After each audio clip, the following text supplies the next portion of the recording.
Durin's been out for a while now, and since I've had the chance to test him out more extensively, I thought I'd evaluate whether my pre-release pros and cons on the character were accurate or not. My name is Juice, and let's get into it. For starters, I mentioned how he was going to have very good Pyro Application, and in basically any scenario in which you would want a good character to apply Pyro, you would be able to use Durin and he would be a really effective character for the job, and in my personal experience, that has absolutely ended up being the case. If you just need a strong character to apply Pyro with, or you just need more of a type of character on your account, Durin is a really good choice in general.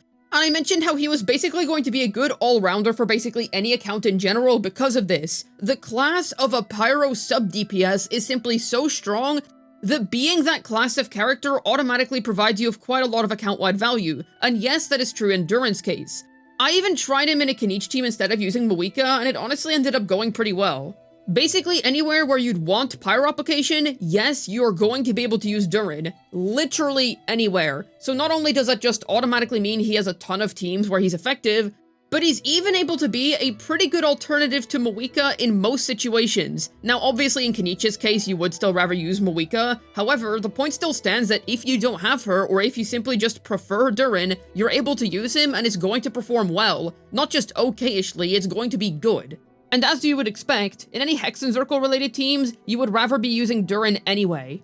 However, if you simply want an alternative to Mavuika, or rather, if you want to play Mavuika as your main DPS on the second half, then Durin is able to fill the role of Pyro Sub DPS excellently, because that's another thing that he opens up. If you want to play your Mavuika as a DPS instead, because she is the best DPS in the game at the minute, well then there you go. You have that now. You can benefit your team that needs Pyro Application, and still run the current strongest DPS in the game. So even if you already have enough Pyro Sub DPSs, this character still ends up being really valuable on your account no matter what. So essentially, yes, I would say that the pro does hold true. His Pyro Application is very good, and he did end up being very meta as a result of that. And I also mentioned that his high Sub DPS was going to be a really nice quality of his. And I would say yes, he does do a decent amount of damage. Now, my Durin isn't necessarily finished yet, since I didn't have the Dream Solvents to complete his talents. However, on a Mist-Splitter, I found his damage to be pretty decent. I'd say that if you've invested even more into your Durin, you can expect his damage to be pretty nice. Nature weapon, then his personal. The contribution is certainly there, and I do feel like his damage makes a difference, and it only adds more to his value. He's obviously not as good as Mavuika in this regard, but his damage is still very much so formidable. And because of this, I mentioned that he would potentially be able to be a main DPS. So, this is true, and he is actually able to play as a main DPS, as that is baked into his playstyle. If you simply press his skill mid normal attack instead of pressing his skill twice, and then use his burst, then you access his DPS playstyle. Considering that my Durin isn't finished yet, I actually thought his DPS performance wasn't bad at all. Yes, we do indeed have a better Pyro DPS right now in Mavuika, however, the point stands that if you just want to play Durin as a DPS because you're interested in doing so, he is actually a pretty good Pyro DPS. I mostly used him with Mona, considering that she's a Hex and Circle character, and I'd say it's pretty interesting to be using Mona in 2025 again, because I did not expect this character to ever be relevant on my account again. But we're also living in the timeline in which DPS Venti is an actually good and competent team, so I can't really comment anymore. Hoyoverse is just throwing things at us that I really could not have predicted. But yes, his DPS playstyle is pretty solid. I wouldn't say that it was anything nuts in my experience, but it was good. Another thing is that he's able to buff Mondstadt units, and yes, this absolutely ended up being the case, because while the Hex and Circle buffs aren't tied to Durin specifically, you only need 2 Hexarai characters in your team in order to trigger them, he fits in very well within the Hex and Circle teams, and is able to provide you with the strongest Hex and Circle playstyles that are in the game to date right now. For instance, DPS Venti. I have had an absolute blast with this one. Genuinely, I did not think that DPS Venti was actually going to be a thing one day, but here we are. It is an actual viable team, and not just viable, it's good. It's genuinely good. I've had no problem clearing Abyss with Venti, and the funny thing is that I already had him triple crowned, so finally, the crown on his normal attack is at last doing something. So I'm pretty happy with how he ended up working with Venti. It's a very fun team, it works very smoothly, and it's definitely my favorite team to come out of the current Hex and Circle buffs. I mean, wow, act shocked, who is surprised? But yes, I absolutely love this team, and I'm very, very happy with how Durin pairs well with DPS Venti. Not just well, but very well. I also ended up being pretty impressed whenever I tried him out with Navia, because I was playing the Durin Albedo core there, and I ended up finding that to be a pretty strong Navia team, to be honest. So Albedo and Durin does end up being a really nice core if you want to play the 2 siblings together. And as an alternative Navia team, even though Shilonen does exist and that team is still her best in slot, this is honestly not that far off. Genuinely not a bad investment choice in my opinion, if you're looking for a new Navia team to play, or if you want your Albedo to be relevant again, but you're not sure where to put him. But all around, it ended up being a pretty strong team core. In terms of the other Hexarai characters, I did play him quite a bit with Mona. That ended up being fine in terms of his DPS playstyle, and I should also add it's likely he'd be good for Mono Pyro Klee, and Overload with Fischl or Overload with Razor.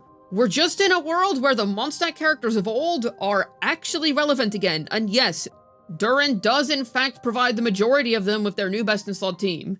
Mostly looking at Albedo and Venti when I say that. As for his flaws, I mentioned that he would prefer to play with Mondstadt characters considering the Hexarai mechanics that are in the game, and yeah, sure, that does help him tap into his top potential, and yes, that is his main niche where he thrives the most, but not really, you don't need to abide by that. I've used him plenty in Mono Pyro Arlecchino and I haven't really had any issues. He's still going to be perfectly fine. See, this is the thing. A Pyro Sub DPS that does good damage is just inevitably going to be a good character. So I wouldn't stress too much if you want to play him in a team that isn't Hexarai related. He's still going to be good there. He's not going to be as good as he could be, sure, but he's still going to operate just fine. And if you want him to be a Pyro Sub DPS for a team that really needs one, he's still gonna be good there. So while the flaw does still technically hold true, because sure, that is still the case, it doesn't really affect his meta value in my opinion, because it's not really going to change you playing him in a given team or not. It just means that in that team, he's just not gonna be doing as much as he could be doing, but he's still gonna be good there. It's not like an Escoffier situation where, oh, if you add literally anyone that isn't Hydro or Cryo to the team, she loses a very significant portion of her buffs.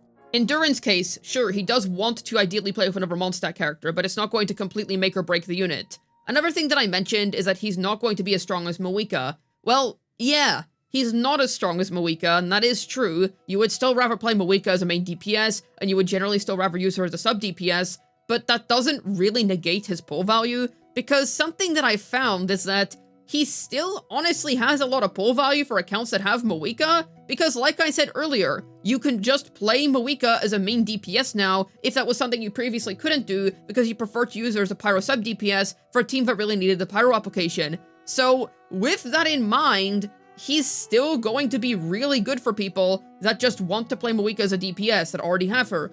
Or rather, people that want to buff up their Mondstadt teams in particular, because Durin is going to be better at that than Mavuika. That is a particular area in which you would rather be using him over the Pyro Archon. And obviously, you would rather be using Mavuika in the Notlan teams. Kinich is good with Durin, but you would still rather use the Pyro Archon, obviously.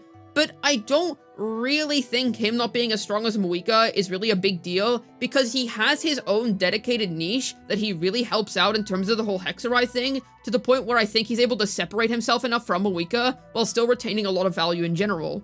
And now it's time for the moment you've been waiting for. Where do I currently think that Durin stands in the meta? New S tier character. Like, genuinely, this is a Shilonen level pull. I'm honestly quite surprised that they're putting Durin out now, because I would think that they would put out some filler character that doesn't really have that good of a kit before the Archon of the region drops, but no, they decided to drop a literal S tier very good pull before the next Archon. Now, I will add, it's not like you need to get him, because there are situations in which you can skip S tier characters and it doesn't really hurt your account much. For example, let's say you're really invested into a Skirk team and then a Not Cry team. None of those are going to want to use Shilonen. Shilonen is indeed an S tier character, but you're not really going to be using her if you're using those particular teams. Same way how if you just don't need another Pyro Sub DPS, or if you pulled Mavuika with the explicit purpose of being a Sub DPS and you don't really care about main DPSing her, well then yeah, you are able to skip Durin. If your needs are fulfilled, he is indeed skippable. However, if you have any need for him and you do feel like you want to buff up those Hexencircle teams of yours, or you want to pull him for Varka in the future, or something along those lines, then yes, Durin is going to be a fantastic investment, and you can't really go wrong with him, because even if you don't currently have a specific place you'd like to use him, he is inevitably going to gain value on your account, because not only can you just play him as a main DPS already right out the box, but literally any time in the future where you're going to need what he offers, he's gonna be a good choice. Fantastic character, and I'm glad that Hoyoverse decided to give him a good kit, because I personally really like Durin. Hopefully this video is able to tell you my more fleshed out thoughts on Durin now that we've had him out for a while. This has been Juice, signing out. And you know what Durin's real flaw is? The fact that his event isn't permanent. So many people probably have no idea where this guy came from.